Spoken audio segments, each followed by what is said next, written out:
Have you ever made a decision so small, so seemingly insignificant, that you never imagined it could change everything? Jessica Carter thought she was just being kind when she agreed to switch airplane seats with an elderly stranger, a simple act of compassion that should have ended with a polite thank you and nothing more. But sometimes the universe has different plans, and what starts as a moment of kindness becomes the thread that unravels secrets buried for 30 years. That forgotten letter tucked in the seat pocket wasn't just a piece of paper. It was evidence of a betrayal so profound it had destroyed a marriage, abandoned a child, and left a man carrying guilt that was slowly killing him from the inside out. The pain radiating from Robert Anderson wasn't just about facing his own mortality. It was about confronting the son he'd never known, the family he'd destroyed through cowardice, and the love he'd been too afraid to claim. What Jessica discovered in that cramped airplane cabin would challenge everything she thought she knew about family, forgiveness, and the devastating power of secrets kept too long. The man beside her wasn't just another passenger. He was a father racing against time to make amends for the most unforgivable betrayal imaginable, carrying a letter filled with words that could either heal decades of wounds or confirm that some damage can never be undone. The regret in his eyes told a story of choices made in fear rather than love, of a young man who had walked away from responsibility and spent 30 years paying the price. But the most shocking revelation was yet to come. The son he'd abandoned hadn't just survived his absence. He'd transformed his pain into something extraordinary, becoming the very thing his father had been too afraid to be, a man who saved lives instead of running from them. The confrontation waiting in Atlanta would test whether love really can survive the ultimate betrayal, whether a son can forgive the father who chose fear over family, and whether redemption is possible even when time is running out. What started as a simple seat exchange became a journey into the darkest corners of family secrets, where the line between love and abandonment blurs into something almost unrecognizable. The truth about Robert's past would shatter everything his son believed about why he'd grown up without a father, revealing that sometimes the most devastating betrayals come not from lack of love, but from love expressed so poorly it looks like indifference. This wasn't just a story about missed connections. It was about the ripple effects of cowardice, the way one moment of weakness can echo through generations, destroying trust and breaking hearts in ways that seem impossible to repair. But sometimes, if we're very lucky and very brave, we get one last chance to choose love over fear, truth over comfortable lies, and connection over the isolation that comes from protecting ourselves too carefully. What Jessica witnessed in that hospital corridor would challenge everything she thought she knew about forgiveness, about family, and about the incredible power of showing up for someone else's most crucial moment. The healing that followed wasn't the kind you see in movies. It was messier, more complicated, and infinitely more beautiful because it was real. This is the story of how a forgotten letter, a dying man's confession, and a stranger's compassion combined to prove that sometimes the most important journeys aren't the ones we plan, but the ones that find us when we're brave enough to say yes to the unexpected, to the difficult, and to the possibility that our own broken hearts might be exactly what someone else needs to heal their own.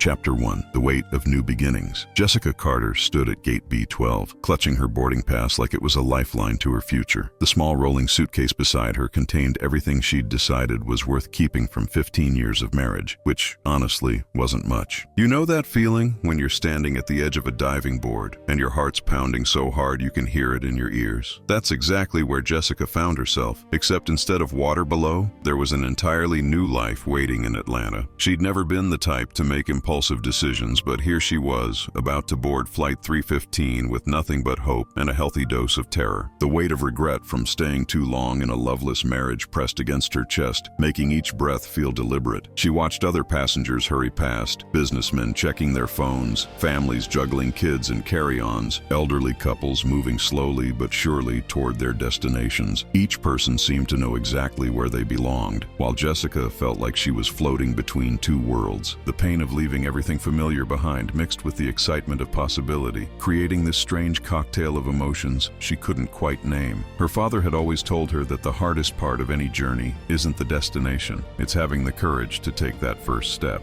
Well, she thought, buying this ticket was definitely step one, and now she was about to take step two. The departure lounge buzzed with that particular energy airports have, a mixture of anticipation, exhaustion, and barely contained chaos. Jessica found a seat near the window and watched planes taxi on the runway, each one carrying its own collection of stories, dreams, and fresh starts. She couldn't help but think about all the family dinners she'd miss, all the familiar faces she was leaving behind, and whether this decision would haunt her for the rest of her life. But then again, staying had been haunting her for years, so maybe it was time to trade one ghost for another. The betrayal she'd felt when she finally admitted her marriage was over had been like a slow burn, not the dramatic explosion you see in movies, but more like watching something precious slowly crumble in your hands. Her phone buzzed with another text from her sister asking if she was absolutely sure about this move, and Jessica almost laughed. If she had to be absolutely sure about every major life decision, she'd probably still be living in her childhood bedroom, afraid to venture beyond her comfort zone. The love she'd once felt for her old life had transformed into something else entirely. Not hatred exactly, but a kind of gentle disappointment, like watching a favorite movie and realizing it wasn't as good as you remembered. She tucked her phone away and focused on the present moment, on the weight of possibility that seemed to hang in the recycled airport air. As boarding time approached, Jessica noticed the usual airport drama unfolding around her. Delayed flights, cranky passengers, and that one guy who always seems to think the rules don't apply to him. She'd specifically requested a window seat because she wanted to watch Seattle disappear below the clouds, wanted that symbolic moment of literally rising above her past. There's something almost poetic about leaving a place from 30,000 feet. It makes everything look smaller, more manageable, like maybe the problems you're running from aren't as insurmountable as they seemed from ground level. The regret that had been her constant companion for months felt a little lighter here, surrounded by strangers who knew nothing about her story. She thought about her son, now grown and living his own life, and how proud she was that he'd supported her decision to start over. "Mom," he'd said during their last phone call, "you've spent so much time taking care of everyone else that you forgot to take care of yourself." Those words had hit her like a gentle slap of truth. The pain of admitting he was right had been almost as difficult as signing the divorce papers, but sometimes the truth hurts before it heals. She watched a young father struggling with a toddler and a diaper bag, and remembered when life felt that chaotic but somehow simpler. Back then, her biggest worry was whether she'd packed enough snacks for a 2-hour flight, not whether she was making the biggest mistake of her life. The gate agent's voice crackled over the intercom, announcing that boarding would begin shortly. Jessica felt her stomach do that little flip it always did before takeoff. Part excitement, part terror, all anticipation. She'd read somewhere that the most dangerous part of flying is actually the drive to the airport, but that didn't stop her from gripping her armrest during turbulence like her life depended on it. This flight felt different though, charged with significance beyond just transportation from point A to point B. Every decision that had led her to this moment seemed to crystallize in her mind. The late-night conversations with herself, the therapy sessions, where she'd finally admitted the truth, the morning she'd woken up and realized she couldn't pretend anymore. The betrayal hadn't come from her husband cheating or lying. It had come from both of them betraying the people they used to be, settling for a life that looked good on paper but felt empty in practice. She thought about all the couples she knew who stayed together out of habit rather than love, and wondered if she was brave or just foolish for choosing differently. Her father would have called it courage, but then again, he'd always been an optimist. The weight of his absence hit her suddenly. He'd passed away 2 years ago, and she found herself wishing she could ask his advice one more time. But maybe, she thought, this decision was her way of honoring the lessons he'd taught her about never settling for less than you deserve. As passengers began lining up for boarding, Jessica gathered her things and joined the queue. The family in front of her was clearly traveling with young children for the first time. The parents looked like they were preparing for battle rather than a vacation. She smiled, remembering her own first flight with her son when he was barely 2 years old. The regret she'd been carrying wasn't about leaving her marriage. It was about staying so long that she'd almost forgotten who she was underneath all those years of compromise. There's a particular kind of pain that comes from realizing you've been living someone else's version of your life, and Jessica had been sitting with that discomfort for months before finally deciding to do something about it. The love she'd felt for her husband hadn't disappeared overnight. It had slowly transformed into something more like fondness, the way you might feel about a favorite sweater that no longer fits quite right. She'd tried to make it work, tried to convince herself that comfort was enough, but her father had raised her to expect more from life than just good enough. The betrayal she felt wasn't directed at her husband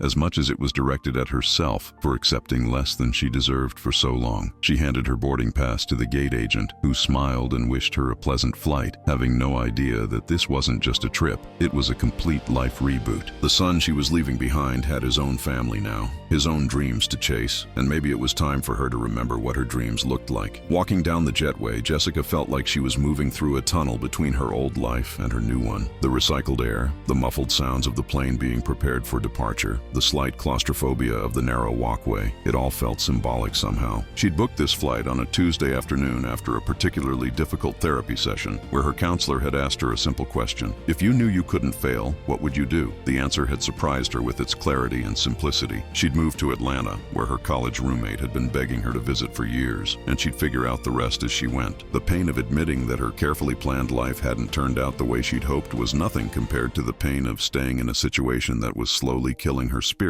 Her father used to say that regret was just love with nowhere to go, and she'd been carrying around so much love for the life she'd never lived that it was starting to weigh her down. This flight represented more than just a change of scenery. It was her chance to finally meet the version of herself she'd been too afraid to become. The family ahead of her was struggling with car seats and carry-on bags, and she found herself offering to help, surprising herself with how good it felt to focus on someone else's immediate needs rather than her own existential crisis. Maybe that was part of the problem with her old life. She'd become so focused on what was missing that she'd forgotten to appreciate what was right in front of her. As she stepped onto the plane, Jessica was greeted by a flight attendant whose smile seemed genuine rather than professional. The narrow aisle stretched ahead of her, lined with passengers settling into their seats, stowing their belongings, preparing for takeoff. She'd specifically chosen seat 14A because she wanted that window view, wanted to watch Seattle grow smaller until it was just a memory below the clouds. There's something almost magical about takeoff, that moment when the plane lifts off the ground and you're suddenly suspended between earth and sky, between where you've been and where you're going. The betrayal she'd felt toward her old life was already starting to transform into something that felt more like gratitude. After all, those 15 years hadn't been wasted. They'd taught her what she didn't want, which was almost as valuable as knowing what she did want. The regret that had been her constant companion was beginning to feel less like a burden and more like a teacher, showing her the importance of making choices that aligned with her authentic self, rather than her expected self. She thought about her son's words of encouragement, about how proud her father would be to see her taking this leap, about the love that was waiting for her in Atlanta. Not romantic love, necessarily, but the love of possibility, of new beginnings, of second chances. The pain of leaving everything familiar behind was real, but so was the excitement of discovering who she might become when she stopped trying to be who everyone else expected her to be. Finding her row, Jessica paused for a moment before settling into her seat. The window beside her showed the busy tarmac, ground crew members moving with practiced efficiency, other planes lined up like patient birds waiting their turn to soar. She'd brought a book for the flight, but she doubted she'd be able to concentrate on anything other than the magnitude of what she was doing. This wasn't just a vacation or a business trip. This was her declaring independence from a life that had stopped fitting her somewhere along the way. The family dynamics she was leaving behind weren't toxic or abusive. They were just insufficient. Sometimes the hardest relationships to leave are the ones that aren't quite bad enough to justify leaving, but aren't quite good enough to justify staying. Her father had always told her that life was too short to spend it being moderately unhappy, and she was finally old enough to understand what he meant. The love she'd felt for her husband had evolved into something more like companionate affection, which might work for some people but felt like settling to her. She wanted passion again, wanted to wake up excited about the day ahead, wanted to feel like she was living her life rather than just managing it. The regret she felt wasn't about the years she'd spent in her marriage. It was about the years she might waste if she didn't have the courage to change course now. As she buckled her seatbelt and prepared for takeoff, Jessica realized that sometimes the bravest thing you can do is admit that the life you've built isn't the life you want to live.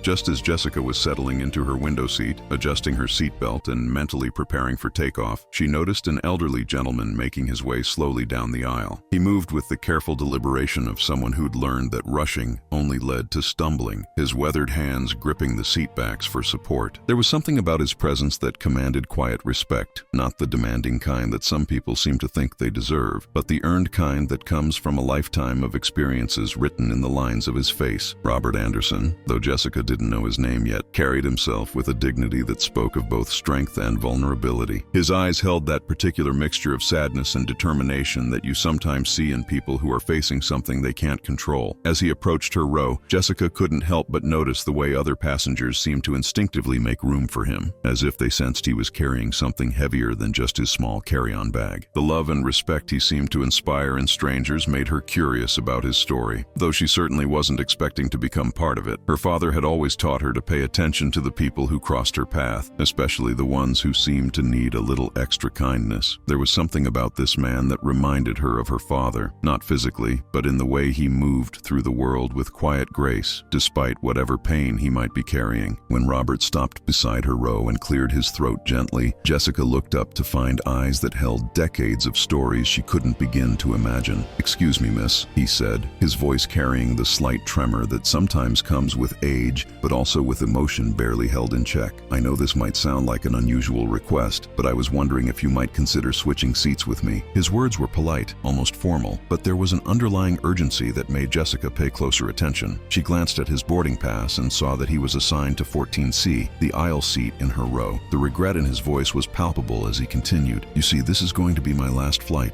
and I was hoping to see the mountains one more time." The weight of his words hit her like a gentle punch to the chest. Here was a man asking for what might be his final wish, and it was something as simple as a window view. The family behind them had grown quiet, and Jessica could sense that other passengers were listening too, though trying to be discreet about it. There's something about witnessing someone's vulnerability that makes you want to either help or look away, and Jessica had never been the type to look away. The pain in his eyes wasn't just physical, it was the kind of deep, soul-level hurt that comes from facing mortality and all the things you wish you'd done differently. Jessica's first instinct was to say yes immediately, but something made her pause, not hesitation about helping him, but a sudden awareness that this moment was more significant than it appeared on the surface. "Of course," she heard herself saying, already unbuckling her seatbelt. "I'd be happy to switch with you." The relief that washed over Robert's face was so profound that Jessica felt a lump form in her throat. She'd been so focused on her own life changes that she'd almost forgotten how good it felt to do something purely for someone else's benefit. As they awkwardly maneuvered around each other in the narrow space, Robert's hand briefly touched her shoulder in a gesture of gratitude that felt almost paternal. "Thank you," he whispered, and those two simple words carried more weight than any elaborate thank you speech could have. The betrayal Jessica had been feeling toward her old life suddenly seemed less important than this stranger's need to see snow-covered peaks one last time. Her father would have been proud of her for making this choice without hesitation, for remembering that sometimes the smallest acts of kindness can mean everything to someone else. As she settled into the aisle seat, Jessica realized that maybe this flight was going to be more than just transportation to her new life. Maybe it was going to teach her something about the person she wanted to become. The love she'd been seeking in her personal life might start with learning to love others in small, meaningful ways. Once Robert was settled by the window, Jessica couldn't help but notice how his entire demeanor changed. The tension in his shoulders seemed to ease slightly, and for the first time since she'd seen him, he smiled. Not a big dramatic smile, but the kind of quiet satisfaction that comes from getting exactly what you need in exactly the right moment. She tried to focus on her book, but found herself stealing glances at this man who'd just rearranged her entire flight experience with a simple request. There was something about the way he looked out the window, even though they hadn't taken off yet, that suggested this view meant more to him than just scenery. The regret she'd been carrying about leaving Seattle suddenly felt selfish compared to whatever this man was facing. As she shifted in her seat, trying to get comfortable in the aisle position she hadn't planned for, her hand brushed against something tucked into the seat pocket. At first, she thought it might be a magazine or safety card that hadn't been properly cleaned out from the previous flight, but as her fingers closed around it, she realized it was an envelope. The paper felt old, worn soft from handling, and there was something about finding it that felt almost like fate. Her father had always said that sometimes the universe puts exactly what you need right in front of you, but you have to be paying attention to notice it. The pain she'd been feeling about her own life transitions suddenly seemed connected to this moment, this discovery, this unexpected exchange with a stranger who was facing his own ending. Jessica pulled the envelope from the seat pocket carefully, as if it might disintegrate in her hands. The paper was cream-colored and expensive-looking, the kind people used for important correspondence back when handwritten letters were still common. The ink had faded slightly, but she could make out elegant handwriting that spoke of a generation that took time with their words. Her heart skipped a beat when she saw it was addressed to "My dearest Catherine" in flowing script that suggested both love and longing. The return address simply said Robert, and suddenly Jessica realized she was holding something incredibly personal that belonged to the man sitting right beside her. The betrayal she'd felt in her own marriage seemed insignificant compared to the love that radiated from this single piece of paper. She glanced at Robert, who was still gazing out the window with an expression of peaceful concentration, completely unaware that she'd discovered what was clearly a very private piece of his history. The family dynamics she'd been running from suddenly seemed less complicated than whatever story this letter might tell. Her father had always taught her that everyone carries invisible burdens, and that a little compassion could go a long way toward making those burdens lighter. The regret she'd been feeling about her own choices was nothing compared to the regret she sensed in this forgotten letter. Should she return it immediately? Should she pretend she never found it? The weight of holding someone else's private words felt almost as heavy as the weight of her own secrets. As the plane began to taxi toward the runway, Jessica found herself in an impossible position. The letter in her hands felt like it was burning with the intensity of whatever emotions had been poured into it decades ago. She could see the date now, 30 years old, which meant it had been written when she was just starting her own adult life, making her own mistakes and learning her own lessons about love and loss. The pain radiating from this piece of paper was almost tangible, and she couldn't help but wonder what circumstances had led to a love letter being written but never sent. Her own experience with regret suddenly seemed like a minor inconvenience compared to carrying around 3 decades of unspoken words. Robert shifted beside her, and she quickly tucked the letter back into the seat pocket, her heart racing as if she'd been caught doing something wrong. But the damage was done. She'd seen enough to know that this wasn't just any passenger sitting next to her. This was a man carrying a love story that had somehow gone unfinished, and fate had just made her an accidental witness to his pain. The betrayal she'd felt in her own marriage had been about growing apart, about love fading slowly over time. But this letter suggested a different kind of betrayal, the betrayal of words left unspoken, of chances not taken, of love that had been interrupted rather than simply ended. Her father would have said that sometimes we're put in people's paths not for our own benefit, but to be exactly what they need at exactly the right moment. The engines grew louder as the plane prepared for takeoff, and Jessica felt the familiar mixture of excitement and anxiety that always accompanied leaving the ground. But this time, there was an additional layer of anticipation that had nothing to do with her own journey, and everything to do with the mystery sitting right beside her. Robert's hands were folded in his lap, and she noticed they trembled slightly, whether from age, emotion, or the significance of this being his final flight. She couldn't tell. The love story she'd accidentally discovered was making her reconsider her own relationship with regret and second chances. Maybe running away to Atlanta wasn't about escaping her past as much as it was about making sure she didn't end up with a drawer full of unsent letters and words she'd never had the courage to speak. The family behind them was settling in for the flight, parents negotiating with children about screen time and snacks, completely unaware that they were witnessing what might be someone's final goodbye to the world below. Jessica thought about her son and whether she'd told him everything she needed him to know, whether there were any important words she'd been saving for someday that might never come. The pain of leaving her old life behind suddenly felt less like loss and more like liberation. At least she was choosing to leave rather than having the choice made for her by circumstances beyond her control. As the plane lifted off the ground and Seattle began to shrink below them, Jessica realized that sometimes the most important journeys aren't the ones you plan, but the ones that find you when you're brave enough to say yes to unexpected requests from strangers who might need exactly what you have to offer. The ascent was smooth, and as they climbed higher, Jessica watched Robert's face transform as the snow-covered mountains came into view. The expression of wonder and peace that crossed his features was so profound that she felt tears prick at her eyes. This wasn't just a man enjoying a nice view. This was someone saying goodbye to a world he'd loved deeply and was about to leave behind. The regret she'd been carrying about her own life choices seemed trivial compared to the weight of finality this man was facing. She thought about the letter tucked in the seat pocket, about the woman named Catherine who had clearly meant everything to him, and about the words that had been written but never delivered. Her father had always said that the saddest stories weren't about love that was never found, but about love that was found and then lost to circumstances, misunderstandings, or simply running out of time. The betrayal she'd experienced in her marriage had been gradual and mutual, but what if Robert had experienced something more sudden, more devastating? What if Catherine had died before he could give her that letter, before he could say whatever it was he'd needed to say? The pain of that possibility made her own heartbreak seem manageable in comparison. As the mountains grew larger and more magnificent outside the window, Jessica realized that this flight was already changing her in ways she hadn't expected. Sometimes the most important lessons come not from our own experiences, but from witnessing someone else's courage in the face of impossible circumstances. And sometimes the universe puts us exactly where we need to be to learn exactly what we need to know about love, loss, and the importance of speaking our truth while we still have the chance.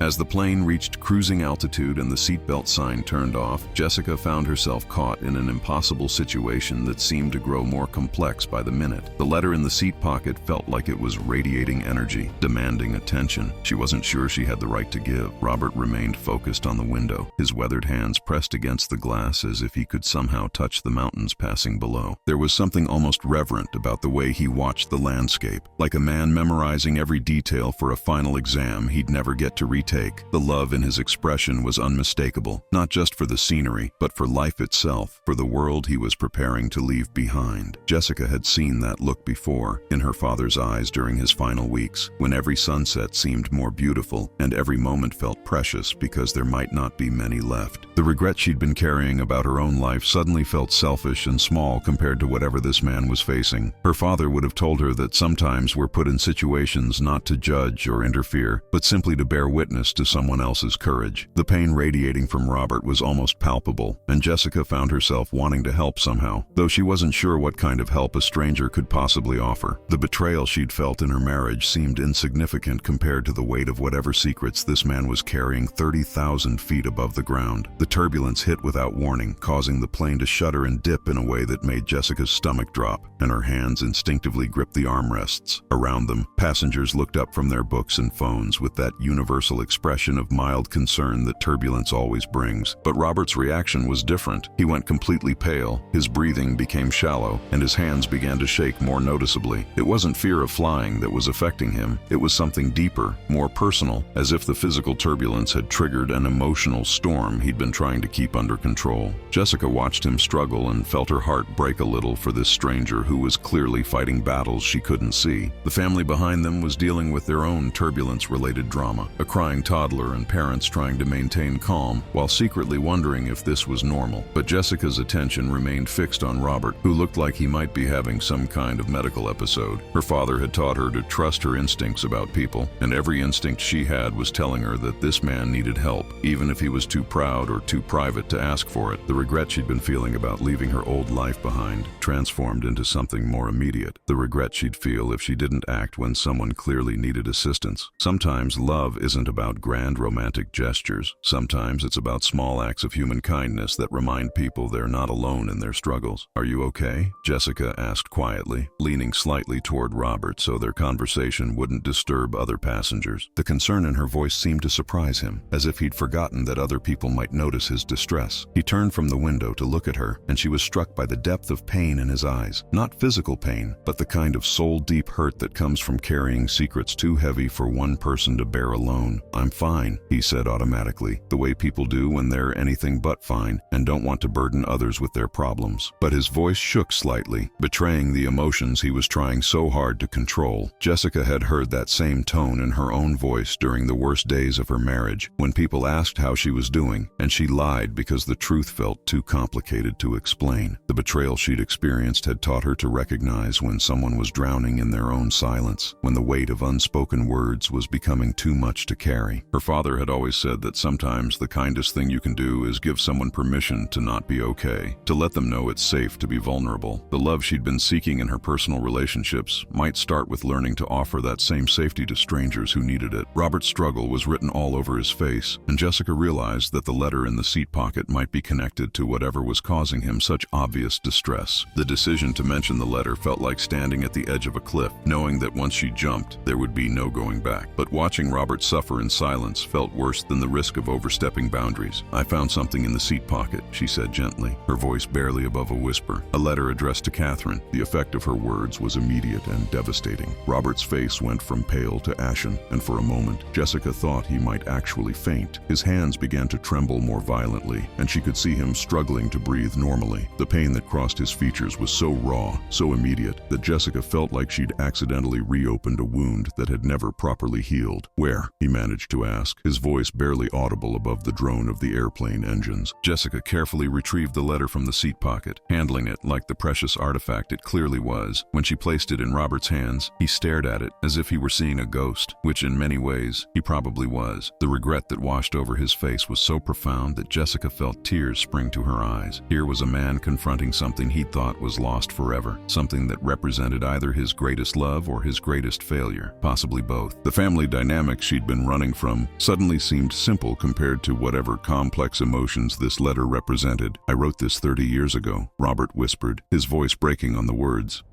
I couldn't." He trailed off, unable to finish the sentence, but Jessica could fill in the blanks. This was a love letter that had never been delivered, words that had been written but never spoken, feelings that had been carefully crafted but never shared. The betrayal she'd felt in her own marriage had been about growing apart slowly over time, but this seemed like a different kind of betrayal entirely. The betrayal of courage failing at the crucial moment, of fear winning over love, of time running out before the truth could be told. Robert's hands shook as he held the letter, and Jessica could see him debating whether to open it, as if reading his own words from 3 decades ago might be too painful to bear. "Catherine was my wife," he said finally, his voice so quiet she had to strain to hear him over the airplane noise. "She died 5 years ago, and she died thinking." He couldn't finish the sentence, but the pain in his voice told Jessica everything she needed to know. This wasn't just about an unsent love letter. This was about regret so deep it had been eating away at him for years. The love story she'd accidentally discovered was turning out to be a tragedy of missed opportunities and words left unspoken. Her father had always warned her that the things we don't say often hurt more than the things we do, and here was living proof of that wisdom. As Robert struggled with the letter and the memories it represented, Jessica found herself in the strange position of being a confidant to a man she'd known for less than 2 hours. But sometimes that's exactly what people need. A stranger with no agenda, no history, no reason to judge or advise, just someone willing to listen without trying to fix everything. "She found out about something I'd hidden from her," Robert continued, his voice gaining strength as if talking about it was somehow helping him process the pain. "Something I should have told her years ago, but I was too much of a coward. And then she got sick, and I thought I'd have time to explain, to make her understand. But time." He shook his head, unable to finish. The betrayal he was describing wasn't about infidelity or deception in the traditional sense. It was about the betrayal of trust that comes from keeping secrets, even secrets kept out of love or fear rather than malice. Jessica thought about her own marriage and the small deceptions that had accumulated over time. Not lies exactly, but truths withheld, feelings unexpressed, conversations avoided because they seemed too difficult or too risky. The regret Robert was experiencing was every married person's nightmare. The possibility that your partner might die believing something about you that isn't true, or not knowing something about you that might have changed everything. The pain in his eyes was the pain of living with the knowledge that he'd had chances to set things right and hadn't taken them, that he'd let fear and pride and simple human weakness rob him of the opportunity to be fully known by the person who mattered most. The turbulence had subsided, but the emotional storm surrounding Robert seemed to be intensifying rather than calming. Jessica could see other passengers starting to notice his distress, though most were politely pretending not to see. There's something about witnessing someone else's breakdown that makes people uncomfortable, as if emotional pain might be contagious. But Jessica had learned from her father that sometimes the most important thing you can do is simply stay present with someone who's suffering, even when, especially when, there's nothing you can do to fix their pain. "This letter," Robert said, holding it up with shaking hands, "contains everything I should have told her but didn't, everything I was too afraid to say while she was alive. And now she's gone, and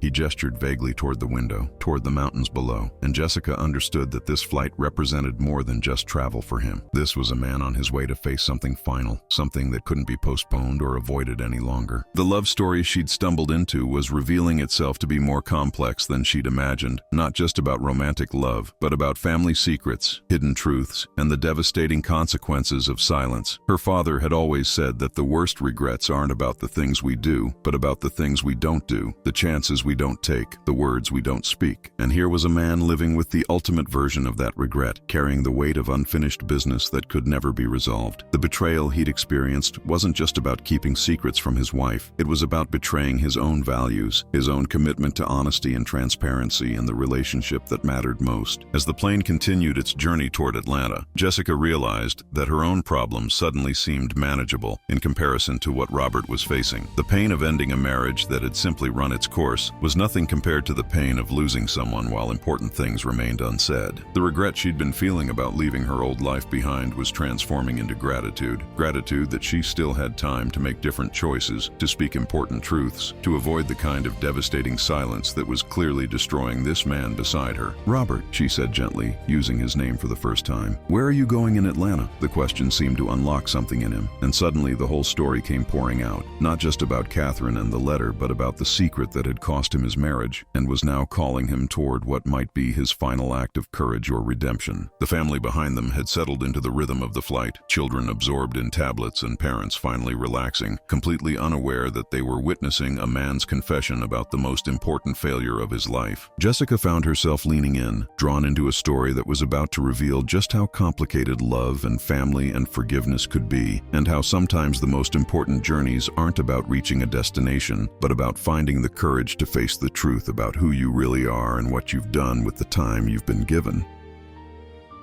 The confession that poured out of Robert Anderson at 30,000 feet was the kind of truth that changes everything, not just for the person telling it, but for anyone brave enough to listen. Jessica found herself holding her breath as Robert's voice dropped to barely above a whisper, his words carrying the weight of 3 decades of carefully guarded secrets. "I had a son," he began, his hand still trembling as he clutched the letter that had started this unexpected revelation. "A son I never told Catherine about, never acknowledged, never even tried to find." The pain in his voice was so raw that Jessica felt it like a physical blow to her chest. Here was a man confessing to the kind of betrayal that destroys families, the kind of secret that poisons marriages from the inside out. But as he continued talking, the story became more complex, more heartbreaking than simple infidelity. The regret radiating from him wasn't just about keeping secrets, it was about the devastating consequences of choices made in fear and shame, rather than love and courage. Her father had always taught her that everyone has a story that would break your heart if you really knew it, and she was discovering just how true that wisdom could be. The love she'd been seeking in her own life suddenly seemed less important than understanding how love could become so tangled with pain, how good people could make choices that haunted them for decades. Robert's confession was revealing the kind of family drama that destroys generations, the kind of betrayal that echoes through time, affecting not just the people directly involved, but everyone who loves them. "It happened before I met Catherine," Robert continued, his voice gaining strength as if finally speaking these words aloud was somehow liberating, even after all these years. "I was young, stupid, scared. When Sarah told me she was pregnant, I panicked. I wasn't ready to be a father, wasn't ready for that kind of responsibility." The shame in his voice was palpable, but Jessica could also hear the young man he'd been, frightened, overwhelmed, making decisions that would haunt him for the rest of his life. "I gave her money for whatever she decided to do. I told myself I was being helpful, being responsible, but really, I was just being a coward." The betrayal he was describing wasn't just about abandoning a pregnant woman. It was about abandoning the man he could have been, the father he should have been. Jessica thought about her own son and couldn't imagine any circumstances that would have made her walk away from him. But she also remembered being young and terrified, remembered making choices based on fear rather than love, and she could see how a scared 20-something might convince himself that running away was somehow the right thing to do. The regret Robert carried wasn't just about the son he'd never known. It was about the version of himself he'd betrayed by choosing fear over courage. Her father had always said that our worst mistakes often come from our best intentions, twisted by our deepest fears, and here was living proof of that painful truth. The pain in Robert's eyes wasn't just about what he'd done, it was about who he'd failed to become. "Sarah kept the baby," Robert said, and Jessica could hear both relief and terror in his voice. "She named him Thomas. I found out years later through mutual friends, but by then I was married to Catherine, and I convinced myself that it was better to leave well enough alone, that reaching out would just cause more pain for everyone involved." The rationalization in his voice was something Jessica recognized from her own life, the way we tell ourselves stories to justify the choices we're too afraid to change. But she could also hear the love underneath the excuses, the father who had wondered about his son every day for 30 years, but had been too paralyzed by shame and fear to do anything about it. The betrayal he'd committed wasn't just against Sarah or Thomas, it was against Catherine, who had lived her entire marriage without knowing that her husband had a child out there somewhere. "I told myself I was protecting her," Robert continued, "protecting our marriage, protecting the life we'd built together. But really, I was just protecting myself from having to face what I'd done." The family dynamics he was describing were the kind that destroy trust across generations, the kind of secrets that poison everything they touch. Jessica thought about her own marriage and the small deceptions that had accumulated over time, but they seemed insignificant compared to this level of betrayal. Her father had always warned her that secrets have a way of growing in the dark, becoming more powerful and more destructive the longer they're kept hidden. The most devastating part of Robert's confession was yet to come, and Jessica could see him gathering courage for the words that would reveal just how catastrophic his silence had become. "Catherine found out 3 months before she died," he said, his voice breaking completely. "Thomas had been trying to find me for years, and he finally tracked down our address. He sent a letter explaining who he was, asking if I wanted to meet him. Catherine got to the mail first. The betrayal that followed wasn't about the original secret. secret. It was about 30 years of lies by omission, 30 years of letting Catherine believe she knew the man she'd married. She was furious, heartbroken, devastated, not just about Thomas, but about the fact that I'd hidden him from her for our entire marriage. She felt like she'd been living with a stranger. Jessica could imagine the scene, a dying woman discovering that her husband had been keeping the most fundamental secret possible, that there was an entire person in the world who shared his DNA, and she'd never even known he existed. The pain of that betrayal would have been almost unbearable, especially for someone already facing their own mortality. She died thinking I was a coward and a liar, Robert continued, tears now flowing freely down his cheeks. She died believing that our entire marriage had been built on deception. And the worst part is, she wasn't wrong. The regret he carried wasn't just about losing Catherine. It was about losing her while she believed the worst possible things about him, about their life together, about the love they'd shared. Thomas is in Atlanta, Robert said, and suddenly Jessica understood why this flight was so significant, why it might be his last. He's been trying to reach out for years, but I was too ashamed, too afraid. And now, he gestured vaguely, and Jessica realized he was talking about more than just emotional courage. I'm dying, he said simply, as if stating a fact about the weather. Pancreatic cancer. The doctors give me maybe 3 months, probably less. The weight of that revelation hit Jessica like a physical blow. Here was a man racing against time to make amends for a lifetime of cowardice, trying to find the courage in his final months that he'd lacked for 30 years. The love he'd felt for Catherine, for Thomas, for the family he could have had, was finally stronger than his fear, but it might be too late. Thomas doesn't know I'm coming, Robert continued. He doesn't know I'm sick. He probably thinks I'm just another deadbeat dad who never cared enough to reach out. But I did care. I've thought about him every single day for 30 years. I just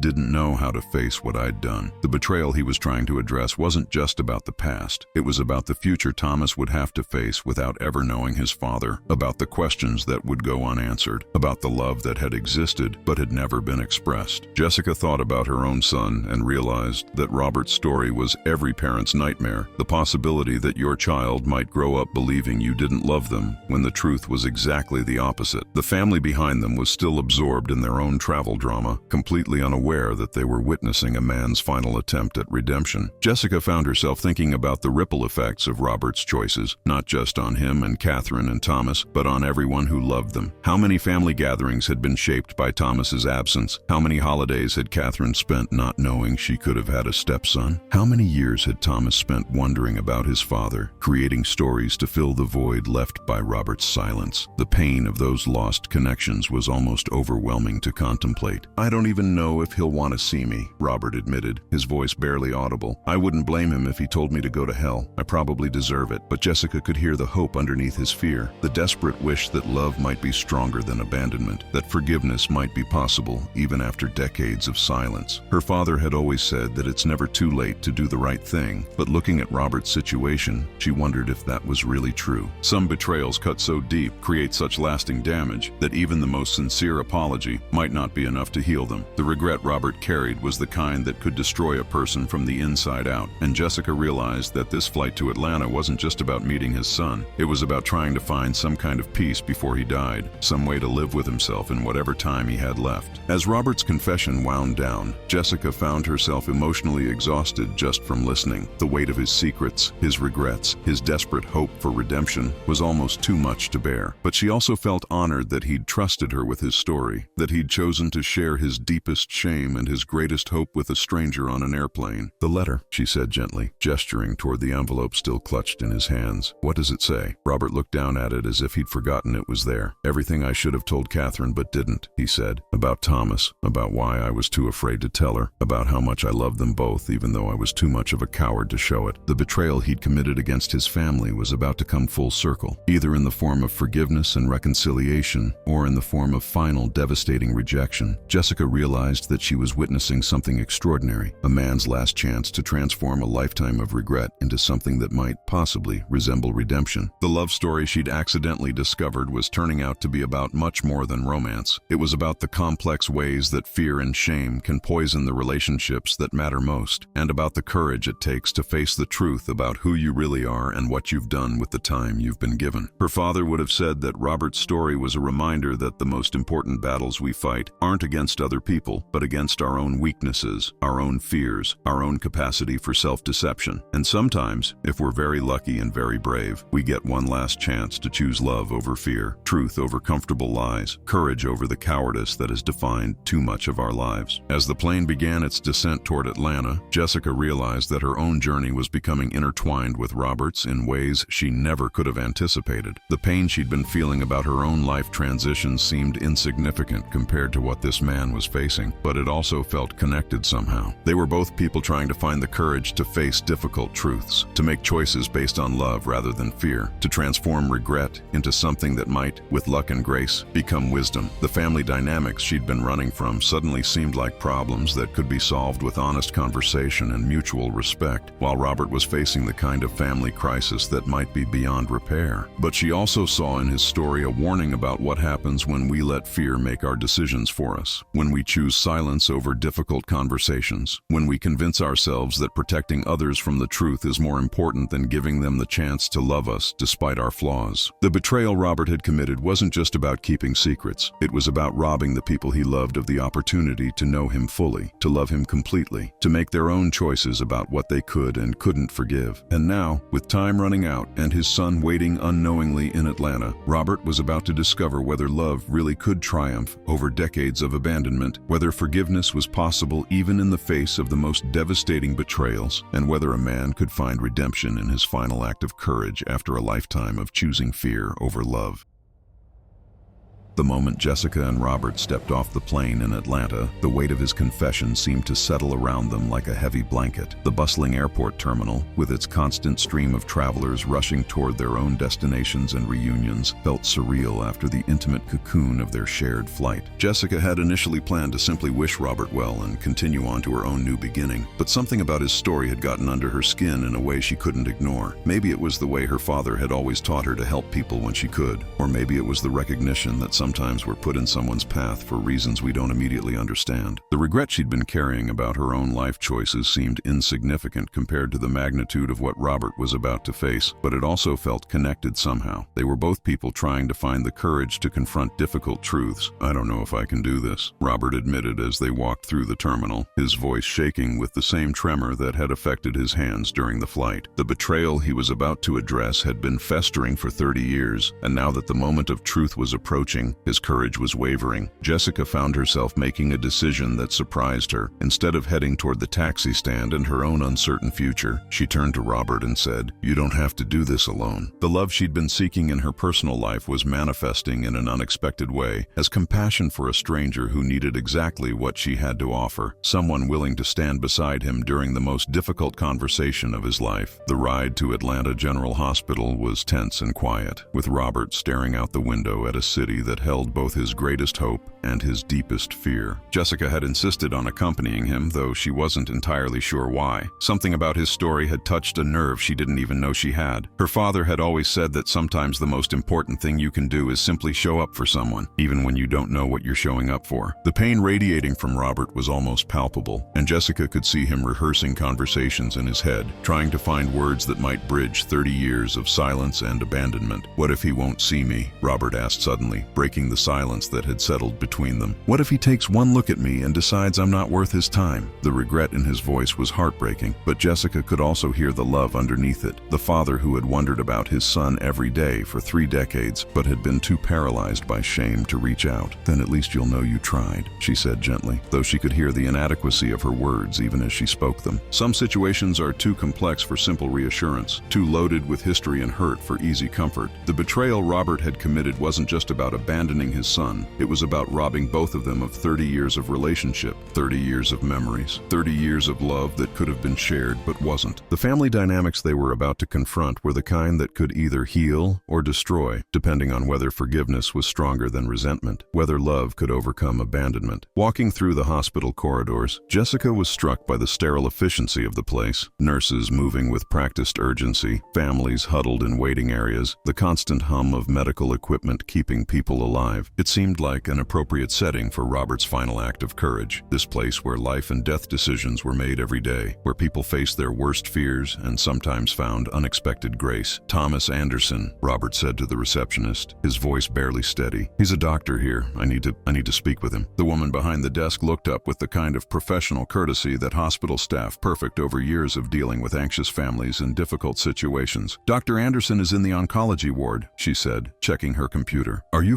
family?" The question hit Robert like a physical blow, and Jessica could see him struggle with how to answer. Was he family? Did 30 years of absence negate the biological connection? Did love that had never been expressed still count as love? "I'm his father," Robert said finally, the words coming out like a confession rather than a simple statement of fact. The receptionist's expression softened slightly, perhaps recognizing the pain in his voice, and she gave them directions to the oncology ward. As they walked toward the elevators, Jessica realized that Robert was about to face his son in the very place where people came to fight for their lives. How fitting that this reunion would happen in a setting dedicated to hope and healing, to second chances and final opportunities. The oncology ward was quieter than the rest of the hospital, with a different kind of energy, more subdued, more reverent, as if everyone understood they were in a place where miracles and tragedies happened in equal measure. Jessica found herself thinking about the patients here, about their families, about the conversations that happened in these halls between people who were running out of time to say important things. Robert's situation suddenly felt like it belonged here, among all the other stories of people trying to make peace with their mortality, trying to heal relationships before it was too late. "Dr. Anderson is with a patient," a nurse informed them when they reached the nurse's station. "But he should be free in about 10 minutes if you'd like to wait." The 10 minutes stretched like hours, with Robert pacing nervously and Jessica trying to offer silent support while battling her own doubts about whether she belonged in this intensely personal moment. The regret she'd been feeling about her own life choices was nothing compared to what Robert was experiencing, but she was beginning to understand that sometimes our own pain helps us recognize and respond to someone else's. Her father had always said that empathy was just pain recognizing itself in another person, and maybe that's why she felt so compelled to stay, to witness whatever was about to unfold between a father and son who had been strangers for 30 years. When Dr. Thomas Anderson finally appeared, Jessica's breath caught in her throat. The resemblance to Robert was unmistakable. The same strong jawline, the same intelligent eyes, the same way of carrying himself that spoke of quiet dignity and inner strength. But where Robert looked worn down by regret and secrets, Thomas radiated the kind of confidence that comes from knowing you're making a difference in the world, from building a life dedicated to healing others. He was younger than Jessica had expected, probably in his early 30s, with the kind of focused intensity that she associated with people who had found their calling. "Can I help you?" he asked politely, his voice carrying the same slight tremor that Jessica had noticed in Robert's speech, though in Thomas it seemed to come from exhaustion rather than emotion. Robert opened his mouth to speak, but no words came out, and Jessica could see 30 years of rehearsed conversations evaporating in the face of actually seeing his son for the first time. The betrayal he was about to confess wasn't just about the past, it was about the present moment, about a successful doctor who had built a life without knowing his father was alive and looking for him. The pain on Robert's face was so profound that Jessica felt tears spring to her eyes, and she realized she was witnessing one of those moments that change everything, not just for the people directly involved, but for everyone who loves them. The family dynamics about to be revealed would either create a new beginning or confirm that some betrayals are too deep to forgive, that some abandonment leaves scars too deep to heal. "Thomas," Robert finally managed to say, his voice breaking on the single word. "My name is Robert Anderson.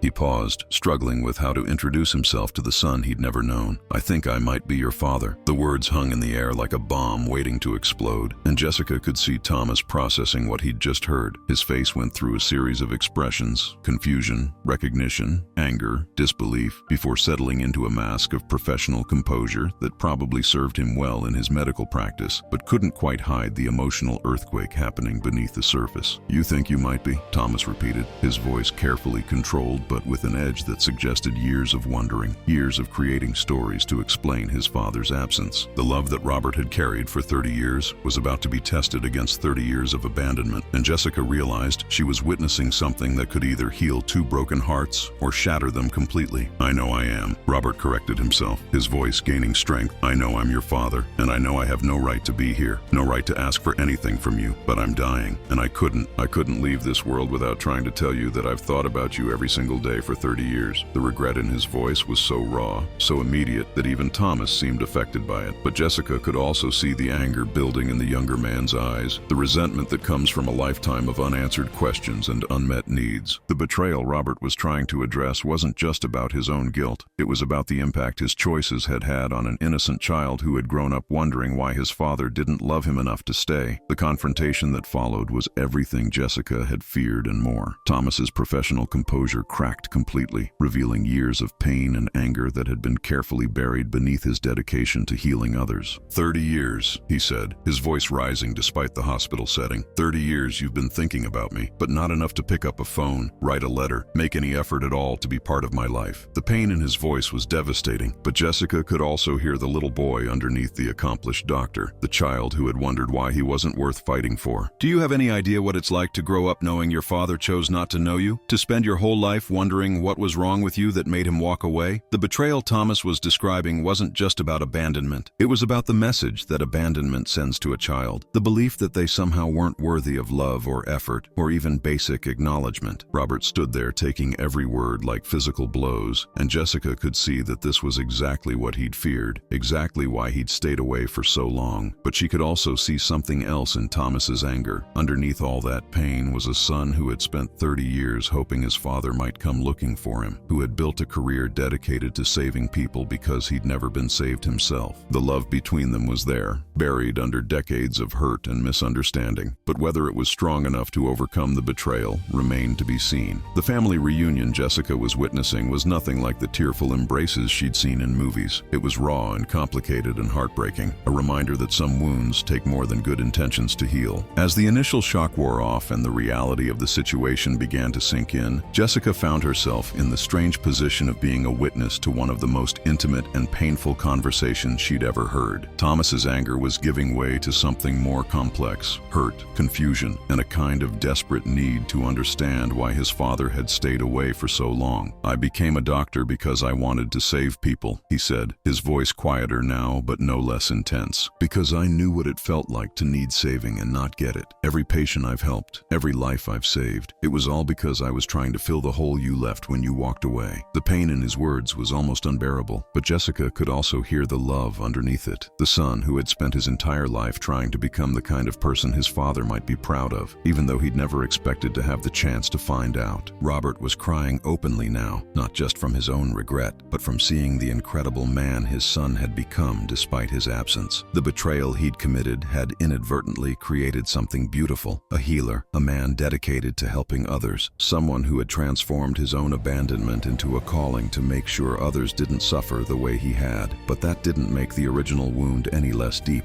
any less in need of healing. The family dynamics playing out in this hospital corridor were the kind that could either destroy both men or give them a chance to build something new from the wreckage of what should have been. And Jessica, the stranger who had somehow become part of their story, found herself holding her breath and hoping that love really could be stronger than 30 years of silence, that forgiveness really was possible, even in the face of the most devastating abandonment, and that sometimes, if we're very lucky, it's never too late to choose love over fear, connection over isolation, hope over the regret that threatens to consume us all.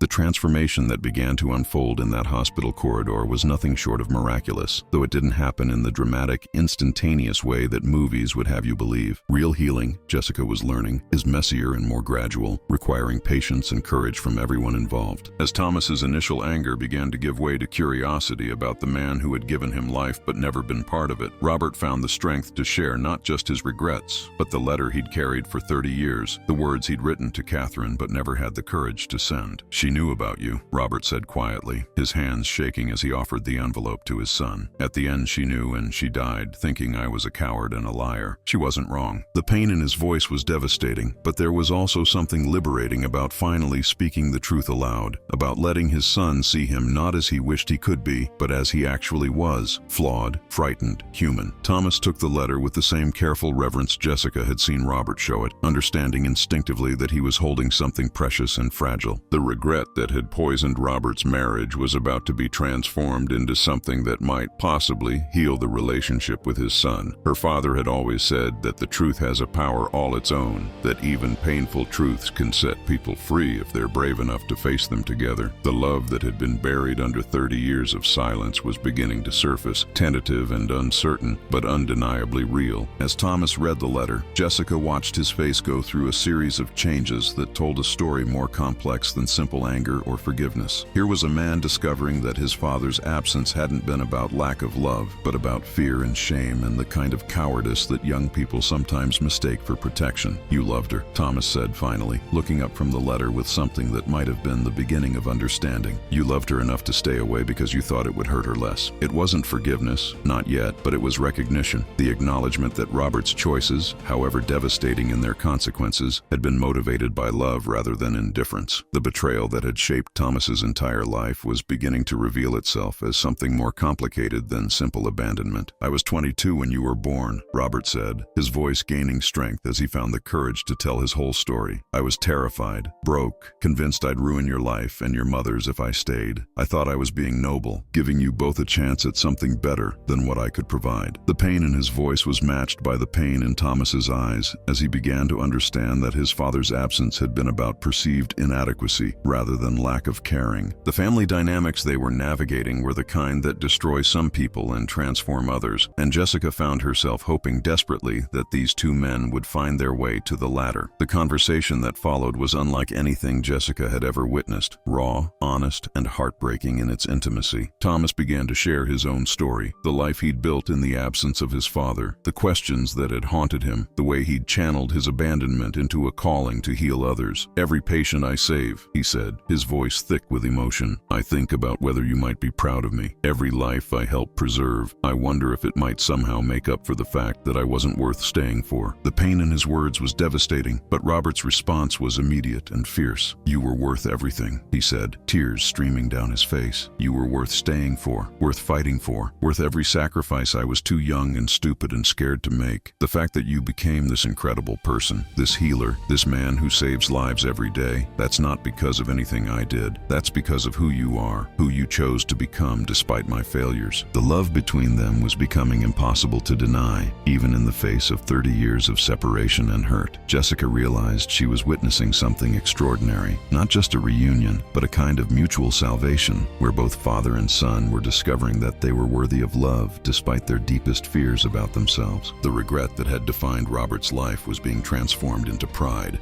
while the abandonment that had shaped Thomas's identity was being reframed as a different kind of love story, imperfect, tragic, but real nonetheless. As the initial intensity of their reunion began to settle into something more sustainable, Jessica found herself thinking about the ripple effects of this moment. Here was a man who had spent his career saving lives, partly because he understood what it felt like to need saving, meeting the father who had spent 30 years believing he wasn't worthy of being saved. The betrayal that had separated them was being revealed as a misunderstanding of epic proportions, not the absence of love, but love expressed so poorly that it looked like indifference. "I want to know everything," Thomas said suddenly, his voice carrying a hunger that spoke of 30 years of unanswered questions. "I want to know what you were like when you were young, what you dreamed about, what made you laugh, what scared you besides being a father." The eagerness in his voice was heartbreaking and beautiful, the sound of a son who had finally found his father and didn't want to waste another moment. Robert's response was immediate, a flood of stories, memories, pieces of himself that he'd never thought he'd have the chance to share. The pain of their separation was being transformed into gratitude for this unexpected opportunity to know each other, however briefly. Jessica thought about her own son and realized that Robert and Thomas were getting something she'd taken for granted, the chance to see themselves reflected in each other, to understand where they came from and where they were going. The family connection they were forging wasn't about making up for lost time. It was about making the most of the time they had left. The revelation of Robert's illness added urgency to their reunion, but it also gave it a poignancy that made every moment feel precious. "How long?" Thomas asked, his medical training making him direct about prognosis in a way that might have seemed cold, but actually felt like love. The love of someone who wanted to know exactly how much time they had to build a relationship. 3 months, maybe less, Robert answered honestly, and Jessica could see Thomas processing this information, not just as a son, but as a doctor who understood exactly what that timeline meant. "Then we don't waste any of it," Thomas said firmly, and Jessica could see the healer in him taking over, the man who had spent his career fighting death and wasn't about to give up now. The love between them was becoming something active, something that demanded action rather than just feeling. "I want you to meet my team," Thomas continued, his voice gaining strength and purpose. "I want you to see what I do, understand who I became, and I want to hear about Catherine, about the woman you loved enough to keep my existence secret from." The pain of that betrayal was still there, but it was being transformed into curiosity, into a desire to understand, rather than simply to blame. The regret that had poisoned Robert's marriage was becoming the foundation for a different kind of love story. Not romantic love, but the love between a father and son who were finally brave enough to know each other fully, flaws and all. Jessica realized that her own role in this story was changing from witness to participant, from stranger to someone who had somehow become part of this family's healing process. "You saved him," Thomas said to her during a quiet moment when Robert was speaking with a nurse about his treatment options. "I don't know what would have happened if he'd tried to do this alone, but I don't think it would have gone this well." The gratitude in his voice made Jessica understand that sometimes the most important thing we can do is simply show up for someone else's crucial moment, even when we don't fully understand why we're there. Her father had always taught her that we're all connected in ways we can't see, that sometimes we're put in someone's path not for our own benefit, but to be exactly what they need at exactly the right moment. The love she'd been seeking in her personal life was manifesting in this unexpected way. Not romantic love, but the love that comes from helping others find their way back to each other. The betrayal she'd experienced in her own marriage seemed insignificant compared to what Robert and Thomas had overcome, but it also felt connected somehow. They were all people learning to choose love over fear, truth over comfortable lies, connection over the isolation that comes from protecting ourselves too carefully. The pain she'd been carrying about her own life transitions was being transformed into gratitude. Gratitude for the chance to witness this healing, to be part of this miracle of forgiveness and second chances. As the day wore on and Robert and Thomas continued to share their stories, Jessica began to understand that she was witnessing something that would change all of them forever. The regret that had defined Robert's life was being transformed into purpose, not just the purpose of getting to know his son, but the purpose of helping Thomas understand that his father's absence had never been about his worth as a person. The abandonment that had shaped Thomas's identity was being reframed as a different kind of love story, imperfect and tragic, but real nonetheless. And Jessica, the stranger who had somehow become part of their family, was discovering that sometimes the most important journeys aren't the ones we plan, but the ones that find us when we're brave enough to say yes to unexpected requests from people who need exactly what we have to offer. The love story she'd accidentally discovered on that airplane wasn't just about Robert and Catherine, or even about Robert and Thomas. It was about the way love can survive even the most devastating betrayals, the way forgiveness can heal wounds that seemed too deep to mend, and the way sometimes, if we're very lucky and very brave, we get the chance to transform our deepest regrets into our greatest gifts. Her father would have said that this was what life was really about, not avoiding pain or mistakes, but learning to transform them into wisdom, compassion, and the kind of love that makes everything else worthwhile. As she watched Robert and Thomas plan for the precious time they had left together, Jessica realized that her own journey to Atlanta had been about more than just starting over. It had been about learning that sometimes the most important thing we can do is help others find their way back to love, back to family, back to the connections that make life worth living, despite all its pain and uncertainty and inevitable endings. The betrayal that had brought her to this moment, the end of her marriage, the decision to start over, was being transformed into something beautiful, something that would change not just her own life, but the lives of two men who had found each other just in time to discover that love really can be stronger than fear, that forgiveness really is possible even after decades of silence, and that sometimes the most important word in any language is simply yes. Yes to helping a stranger, yes to taking a risk, yes to the possibility that our own broken hearts might be exactly what someone else needs to heal their own.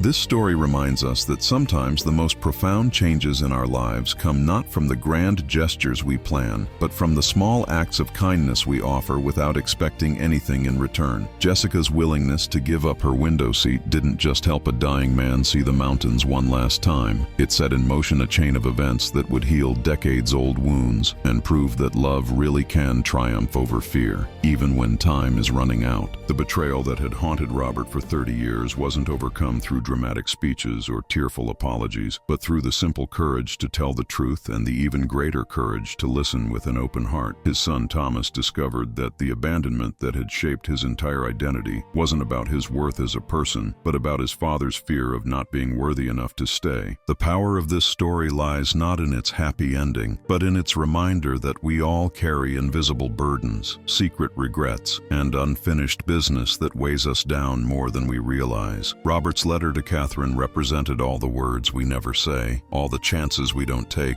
all the love we keep hidden because we're afraid of being vulnerable. But his reunion with Thomas proved that it's never too late to choose courage over cowardice, truth over comfortable lies, and connection over the isolation that comes from protecting ourselves too carefully. The healing that took place in that hospital corridor wasn't just between a father and son. It was a reminder that forgiveness is possible even in the face of the most devastating betrayals, that love can survive decades of silence, and that sometimes the most important thing we can do is simply show up for someone else's crucial moment. Jessica's own journey to Atlanta was supposed to be about starting over, about leaving behind a marriage that had run its course and finding herself again. But what she discovered was that sometimes the most important transformations happen not when we focus on our own problems, but when we step outside ourselves to help others heal theirs. Her willingness to accompany Robert to the hospital, to witness his confession and support him through the most difficult conversation of his life, reminded her that the love she'd been seeking in her personal relationships might start with learning to love others in small, meaningful ways. The pain she'd been feeling about her own life transition seemed insignificant compared to what Robert and Thomas had overcome, but it also felt connected somehow. They were all people learning to choose love over fear, truth over comfortable lies. The letter that started it all, that forgotten piece of correspondence tucked in an airplane seat pocket, became a symbol of hope rather than regret, proof that even our deepest mistakes can be transformed into opportunities for grace if we're brave enough to face them honestly. Robert's 30 years of silence hadn't been wasted if they led to this moment of truth, this chance for father and son to know each other fully before time ran out. Thomas's career as a healer, born from his own experience of needing to be saved, became the bridge that allowed him to understand his father's fear and forgive his absence. Their story proves that sometimes the most beautiful love stories aren't about romance, but about family members finding their way back to each other despite decades of misunderstanding and hurt. This story shows us that what's hidden in darkness always finds its way to light, and that the truth, no matter how painful, has the power to set us free from the prisons we build out of shame, fear, and regret. If this reminds you of someone in your own life who needs to hear about second chances, about the power of forgiveness, or about the courage it takes to face difficult truths, share this story with them. Sometimes the message we need most arrives at exactly the right moment, carried by a stranger's kindness and delivered through the simple act of saying yes when someone asks for help. Hit that like button if this story touched your heart. Subscribe for more stories that remind us of our shared humanity, and remember that we're all just one act of courage away from transforming our deepest regrets into our greatest gifts.